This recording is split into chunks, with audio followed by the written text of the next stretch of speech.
Chapter 34. Dream to Reality. Making his rounds to ensure everything was ready for the attack on St. Louis, Karnak admired how Becker tracked the gear he issued to each soldier. It wasn't so that each soldier could check it back into him after the mission, but rather to track the supplies they still possessed. Everyone understood that many supplies would never return, along with the soldier holding them. Even after the way many had been treated by their own government, they still had the American fighting patriot spirit. Watching as they were issued uniforms, unit patches, and weapons, Karnak wondered if there was anything that could break their spirit. With all his attention focused on the preparations for the mission, Karnak never noticed Sam walking his way until he said, "Damn, you sure know how to throw a party." Karnak quickly looked over. "Sam, good to see you. All your men ready to move out?" Since discovering that the former head of the Western Forces, General Harwood, was the one behind a great number of criminal and treasonous events, he had been replaced. Harwood was responsible for Karnak losing his men to a drone strike, his loss of rank as a master sergeant in the Rangers, preventing his promotions over the years, setting the 138th Bravo Company up as traitors, and sending an assassin to kill Karnak. Sam had become the new liaison between the UCM and the forces from Kansas City. "Everything is running a little ahead of schedule. How are things on your end?" Sam stated, happy to report. Karnak looked at his watch and was pleased with the time. "Good. It's amazing what a person can accomplish over the phone when there isn't a pile of paperwork, red tape, or procedures that have to be followed." He couldn't help but laugh a little at what it would have taken before in order to get a mission like this in motion. "What were you able to find out about the communication system in the tunnels connecting to the outside?" Karnak inquired. Pulling a notebook from his pocket, Sam studied it and began reading as he said to Karnak, "The system is not able to connect to any outside lines. It is truly a closed network, and that is one of the reasons it survived the EMP. However, there are many points between here and the next terminal in St. Louis where we can attach a radio to an external antenna for communications. That is, if we do not run into any resistance along the way." Thinking about the information he had just been given and how it fit into his plans, Karnak responded, "That is much better than I had hoped. Keep each point manned until the next can be established. I don't want to lose contact." "My thoughts as well," Sam said. Rather than giving Sam a salute, Karnak extended his right hand. As Sam did the same and the two shook hands before parting, Karnak smiled and said, "Damn glad Robert didn't kill you." Karnak spent a large part of the day moving from one place to the next, checking on the progress of the troop movement. It was an endless circle moving between those getting ready to move in the tunnels, preparing to load onto the barges gathered in the Missouri River, and troops who were going by land. The one person he was very happy to have on his side throughout the process was Colonel Marks, who solved many of the issues that occurred. It was a good thing that Marks was in control of the situation, because each time Karnak drove through the gates of the armory, his thoughts instantly drifted to Angelique. On more than one occasion, he convinced himself there was a reason he needed to go to the armory just to see her. Angelique had become his reason for wanting to win the war, not only for the existence of the United States, like it had been all his adult life, but also for the fact that he could finally enjoy life with her. For the very first time in his life, he even began to think about how nice it would be to have children, though not right away. Karnak knew that when he gave the order for the men to move out, he wanted her by his side. Looking at his watch, he could see there were only a few hours to go, and it was just enough time to make a final inspection. Angelique continued working with Todd, Ken, Kate, Mac, Cameron, Gabe, and his son Darian as they ran through their portion of the mission one last time, along with checking each other's gear. Karnak took one last look at Angelique before leaving in hopes of freezing her image in his mind until the next time he saw her. Jumping into the Jeep, he was off running, with his first stop being down to the waterfront where Robert had docked the swift boat. Pulling up, Karnak could see the smoke rising from the water behind the craft. "Is it going to make it?" Karnak shouted jokingly, having seen the time and expense put into rebuilding the boat. Robert was itching to get moving, and so were the men placing their gear on board. Hell yes.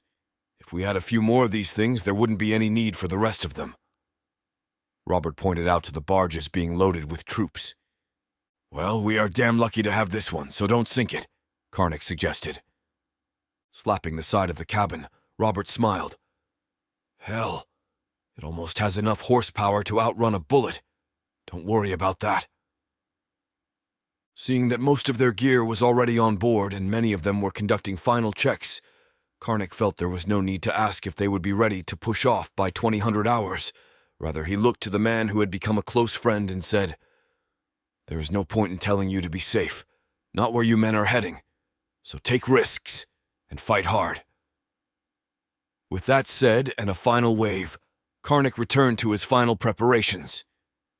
Pulling up to the tunnel entrance, Karnak smiled every time he spotted the sign the men had painted on the entrance. It was of a tank with the turret flying off to the rear, and poking out of the front hatch was a cartoon image of Bellamy with crazy eyes heading for a black hole, and just above it read, Bellamy's Hole. Parking outside the tunnel, Karnak watched as thousands of men and women prepared by loading their gear onto the transport. He shook his head at the sight of their transportation, which was hundreds of trailers connected together behind 5-ton military trucks, a deuce and a half, and old semi-trucks. That's not OSHA approved, Karnak thought, walking to the communications room. As he neared the table with the mission laid out, Karnak looked over to Smith, who was finishing up his packing. Smith, have you heard from Camp Carlos about the progress of First Sergeant Thomas's forces to the south? All communications between Fort Leonard Wood and Karnak were radioed from the camp. With the closed network system of the tunnels, it was easier to utilize the connection the camp maintained with the facility in Rocktown, which was then retransmitted to what remained of the fort. Karnak was still thankful for it, no matter how the process worked. Specialist, make contact. I need to speak with the first sergeant. While he waited for the connections to be made, Karnak attempted to run through the mission one last time, only to be interrupted. Commander, I demand to speak with you, Sandra Wheeler almost shouted while storming into the communications room. Smith began moving swiftly in her direction but was stopped. Hold it, Sergeant, Karnak said, bringing Smith to a stop. What is it I can do for you, Mrs. Wheeler? Looking Smith up and down, almost daring him to touch her, she then looked to Karnak. I want to go on the mission. As I've stated before, this has to be documented and... Raising his hand, he held out a slip of paper that simply read, Press Pass, by order of Commander Carl E. Karnak, UCM. After reading the slip of paper from Karnak, Sandra looked at him and said softly, You know, Commander, I always expect this to be difficult, but you make it simple. Standing up straight, Karnak needed to address her importance. I believe the fake news and government-controlled media leading up to this point should serve as a reminder of just how important real reporters are. Mrs. Wheeler, report the truth without any spin. Just what you witness. Now I have things to get back to, so don't get yourself killed out there. Karnak nodded over to Smith, who received the cue to escort her from the room while he returned to the battle plan. Commander, I have First Sergeant Thomas. The specialist operating the radio informed Karnak 5 minutes after initiating the setup. Dropping everything, Karnak rushed over and took the mic. Blackbird, this is Ridge Runner. Over. Karnak waited for a reply. Ridge Runner, this is Blackbird. Blackbird, what's your status? Over. Ridge Runner, we have 2,764 packs, jumping off on your command at 2000 hours. Over. The transmission calmed Karnak's nerves, and he was impressed with the number of forces she was able to gather to attack from the south. Blackbird, this is Ridge Runner. Proceed with mission at your discretion. Roger? Affirmative, Ridge Runner. Good luck, Commander. See you in St. Louis. Over. Fight hard, Blackbird. Ridge Runner out. Karnak handed the mic over and turned to Smith. I want you in the beast with me, he said, referring to the deuce and a half Marks had turned into a plow truck for cars. Roger, moving that way soon, Smith replied, glad to hear he would be close to Karnak during the fight. Gathering up everything he figured he could possibly need from the communications room and checking that his radio had a full charge, he made his way over to Sergeant Becker. Impressed with the way Becker had run the operations at Bellamy's Hole, Karnak was at ease when it came to leaving him in charge once again. It was an easy search to find the sergeant since his voice echoed from the walls. "Sergeant Becker!" Karnak's voice projected out, and as it did, the roar of conversations lowered to whispers. It didn't matter if Becker had heard him. The message traveled quickly from person to person until it had. A minute later, Becker was standing before him. "Just making a few final adjustments," Becker reported as he neared Karnak. "Great, Sergeant. Just wanted to touch base with you before pulling out." Becker looked at the facility around him, trying to think of anything he might need guidance on. "Everything is good here. We have trucks being loaded with ammunition, food, weapons, and other supplies to begin making runs after the battle begins. Is there anything else you need, Commander?" "No, that'll be all, Sergeant. Carry on," Karnak replied, confident in Becker's abilities. As Becker left to return to his duties, a smile began to appear on Karnak's face for his next and final stop, the armory. Exiting the tunnels on his way to the jeep, the sight of soldiers stacking onto the trailers of the train was magnificent. Looking at his watch, 1914 hours, it was almost time to give the command that would put everything into motion. The drive from Bellamy's Hole had taken longer than he had anticipated as he looked at his watch, approaching the front gate of the armory at 1950 hours. Passing through the gates, Karnak looked all around in hopes of seeing Angelique, hoping to be able to stop and have her jump in on his way to the top of the hill. "Shit," Karnak thought, after making 2 laps around the facility and looking at his watch for the 15th time, hoping that time would move a little slower since he was keeping such close track. At 1955 hours, he gave up his search and headed to the hilltop. Once at the top, he rushed from the jeep and began unfolding the radio antenna. The Ozark Hills made it difficult to transmit, and he wanted every advantage possible at this point, at 1958 hours. Clicking on the radio, he inputted his code and made his final checks. He looked to his watch, 1959 switching to 2000 hours as he blinked. Without wasting another second, Karnak pressed the button, activating the mic.